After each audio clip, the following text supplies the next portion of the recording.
Hello, आज हम morphology करेंगे और उसके टाइप देखेंगे, free morpheme, bound morpheme and उनके भी टाइप देखेंगे।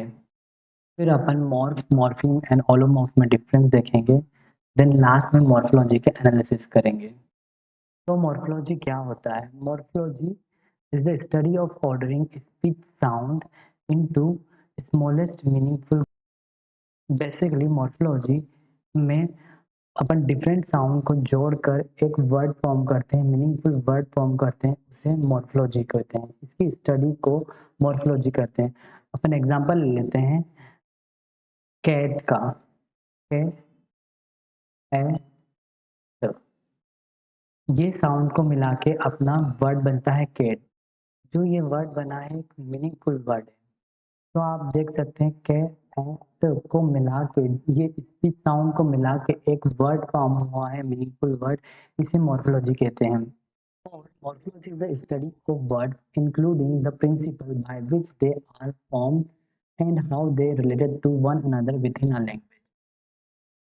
तो मॉर्फोलॉजी में अपन वर्ड को स्टडी करते हैं, वर्ड के फॉर्मेशन को स्टडी करते हैं एंड प्रिंसिपल या रूल जो इन वर्डों को बनाते हैं हम उन्हें देखते हैं। और जब ये वर्ड बन जाते हैं तो इनमें रिलेशनशिप क्या होता है। जैसे कैट को अपन कैट्स करना है तो कैट प्लस एस में जो रिलेशनशिप होता है उसे भी अपन मॉर्फोलॉजी में देखते हैं। In another word, morphology is a sign of word formation. It is the study of internal structure of words by which words are formed. तो बेसिकली तो सेम है। अपन इंटरनल स्ट्रक्चर देखते हैं, मतलब साउंड की स्पीच को देखते हैं और जिस रूल से ये वर्ड फॉर्म होते हैं।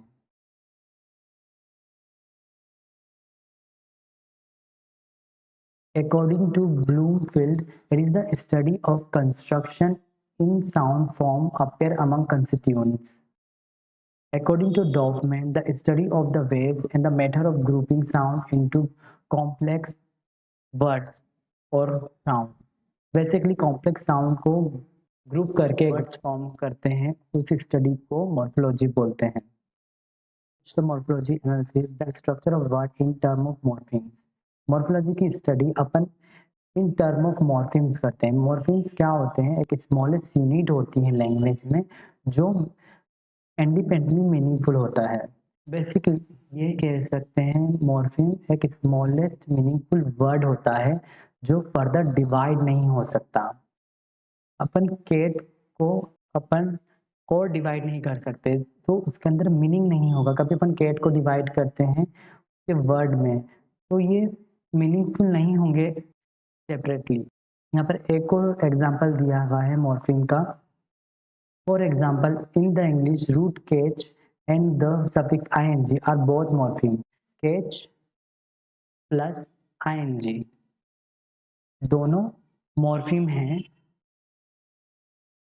कैच कैच खुद में ही एक वर्ड है, एक इंडिपेंडेंट मीनिंग लेके आता है, पर ing नहीं लेके आता है। जब अपन मॉर्फोलॉजी में इन दोनों को कंबाइन करते हैं तो एक न्यू वर्ड फॉर्म होता है। ये होता है मॉर्फोलॉजी। और अपन मॉर्फोलॉजी में यही अपन पढ़ते हैं, formation of word. Moving on to type of morphology, free morpheme. Simply free morpheme are those that can stand alone as words. तो फ्री मॉर्फिम वर्ड्स वो होते हैं जो अपने आप में ही उनका एक मतलब रहता है। उन्हें कोई सा सफिक्स या प्रीफिक्स की जरूरत नहीं होती खुद का मतलब निकालने के लिए, but they can add prefix and suffix. यहाँ पर जैसे ये एग्जांपल दिया था केज का। केज एक फ्री मॉर्फिम है। यहाँ पर वो अपने आप में ही एक मतलब निकालता है, अपने आप में ही उसका एक मतलब है। तो ये फ्री मॉर्फिम है। यहाँ पर फ्री मॉर्फिम के और एग्जांपल दिए हैं, टीच, ट्रेवल। फ्री मॉर्फिम के भी टू टाइप्स होते हैं, lexical morpheme and functional morpheme. Lexical morpheme वो हैं जो अपने आप में ही मत लेक्सिकल मॉर्फिम वो होते हैं जो अपने आप में ही एक मैसेज रखते हैं।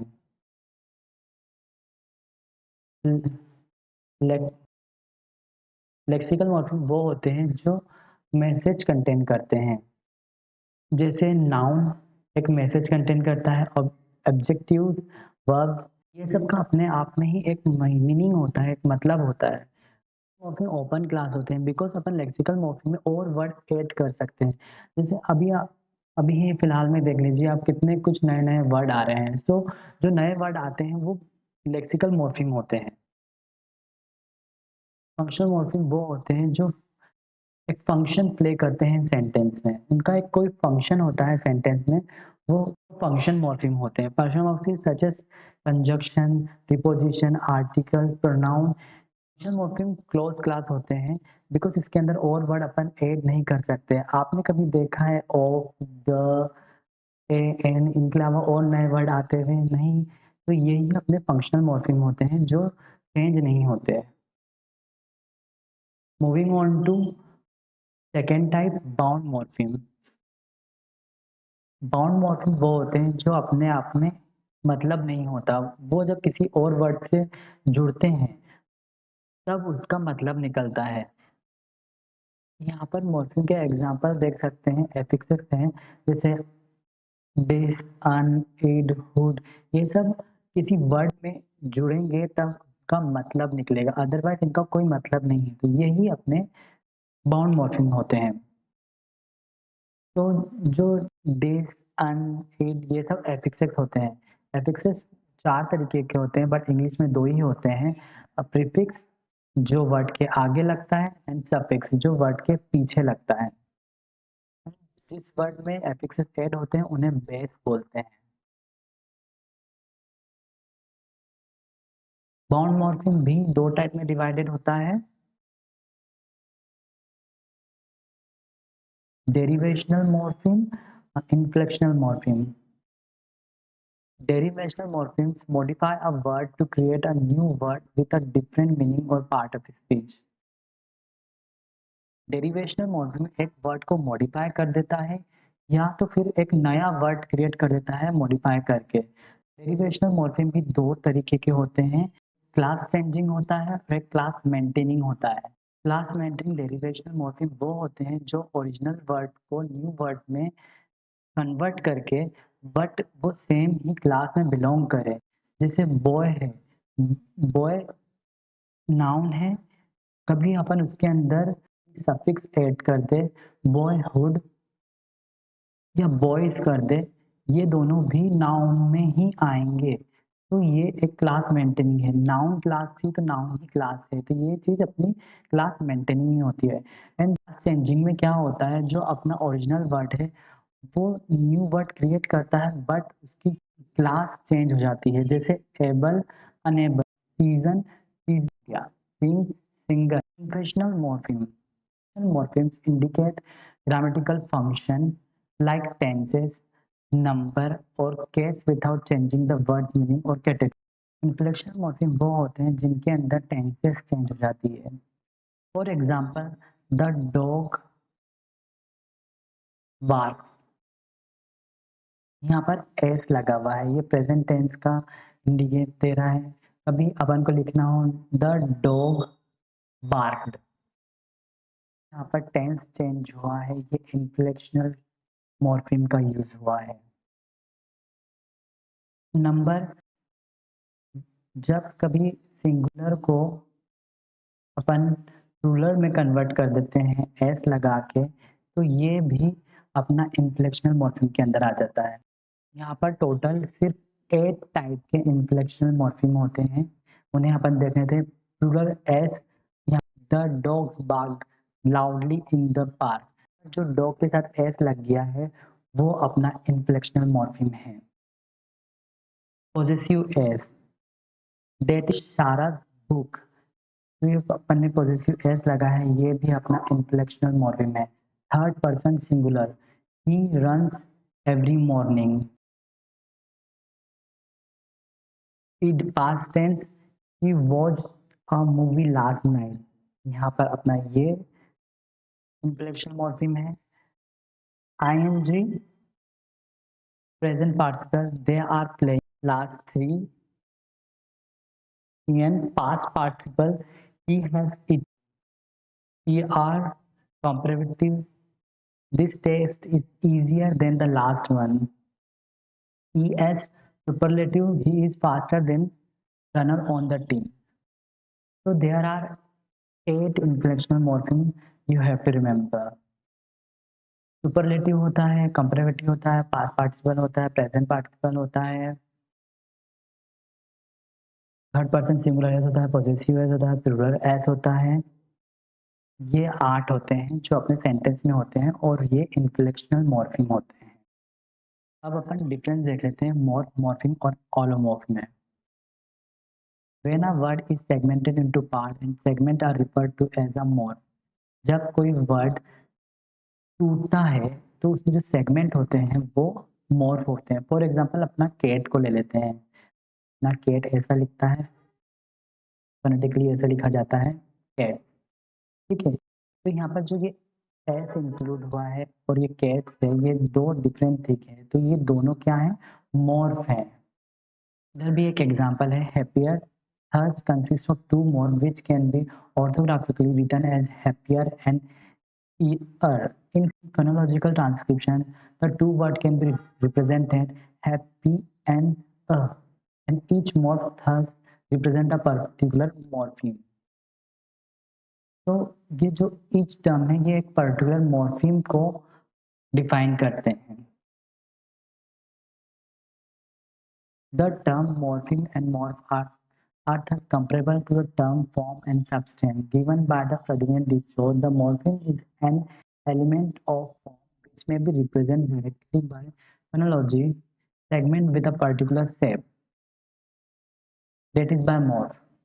It is customary to represent morpheme between bras. For example, the word went. Morpheme and morph compare किए जाते हैं फॉर्म एंड सब्सटेंस से।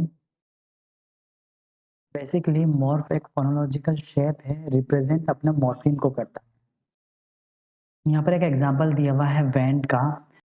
वेंट में सिर्फ एक मॉर्फ है, उसको आप कैसे पहचान सकते हैं, क्योंकि जो एक वर्ड लिखा हुआ है ये एक मॉर्फ है, बट इसके अंदर मॉर्फीम दो हैं। कैसे, वेंट गो का पास्ट फॉर्म है, सो गो प्लस पास्ट, तो यहाँ पर कितने मॉर्फीम हो गए, दो मॉर्फीम हो गए।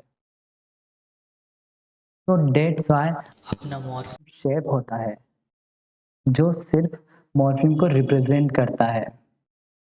एक और एग्जांपल ले लेते हैं समझने के लिए। शीप, शीप एक प्लूरल वर्ड है जो सिर्फ एक ही मॉर्फ दिखा रहा है, बिकॉज मॉर्फ क्या होता है, एक पर्टिकुलर शेप होता है, तो यहाँ पर सिर्फ एक ही शेप दिखा रहा है, वो है मॉर्फ। बट मॉर्फीम दो हैं, बिकॉज ये वर्ड प्लूरल है, तो यहाँ पर कितने मॉर्फीम हो गए, दो मॉर्फीम हो गए। Now move on to allomorph. Sometimes a particular morpheme may be represented not by same morph but by different morph in different environment. Such different representation of morpheme are called allomorph. तो यहाँ पर क्या मतलब है, अपन example plural S का ले लेते हैं।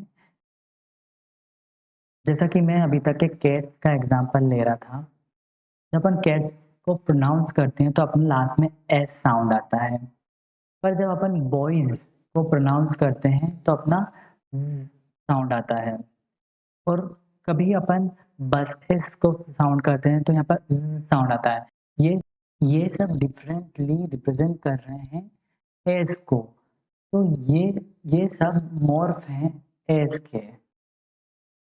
बट जब ये डिफरेंट रिप्रेजेंटेशन हो रहा है एस का, इसे ही अपन ओलोमॉर्फ बोलते हैं, ठीक है। तो यहाँ पर एक और डेफिनेशन दी है, alternative realization of morphemes are called allomorphs. मतलब एक मॉर्फीम को अपन डिफरेंटली प्रोनाउंस करेंगे उसे ओलोमॉर्फ बोलेंगे। एक और एग्जांपल से समझ लेते हैं पास्ट टेंस ईडी का। ईड, तो जब अपन बोलते हैं वांटेड, तो यहाँ पर आता आता एड का। पर जब अपन बोलते हैं बुक्ड, बुक्ड, तो यहाँ पर साउंड आ रहा है ट ट का। जब अपन बोलते हैं लव्ड, तो यहाँ पर सिर्फ साउंड रहा ड ड का। ये डिफरेंट साउंड के रियलाइजेशन को अपन ओलोमॉर्फ बोलते हैं, और ये सब एक ही मॉर्फ को रिप्रेजेंट कर रहे हैं।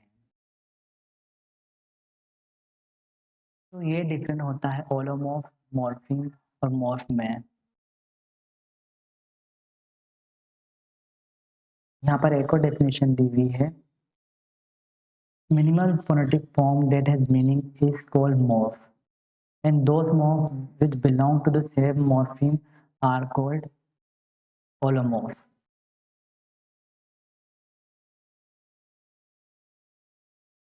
जैसे कि अपन ने अभी एग्जांपल देखे, अपन एक और बार देख लेते हैं। जैसे पुष्ट, पुष्ट यहाँ पर टी साउंड हो रहा है, ये अपना फोनेटिक फॉर्म है एक ईडी के लिए। लव्ड, यहाँ पर अपन द बोल रहे हैं, ये भी एक फोनेटिक फॉर्म है ईडी का। या तो फिर अपन बोल रहे हैं वांटेड, ये भी आई, वांटेड।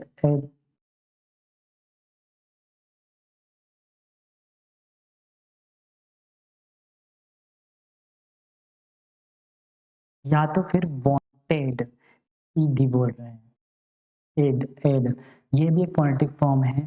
तो एक ओलोमॉर्फ के डिफरेंट रिप्रेजेंटेशन है, डिफरेंट रिप्रेजेंटेशन को बोलते हैं, डिफरेंट रियलाइजेशन को बोलते हैं ओलोमॉर्फ।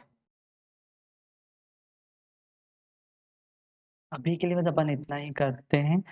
नेक्स्ट पार्ट में आपको मॉर्फोलॉजी एनालिसिस मिल जाएगा। आप कभी आपको इन सब चीज़ में कुछ भी डाउट हो, आप बेझिझक कमेंट सेक्शन में पूछ सकते हैं। तो thank you so much for watching.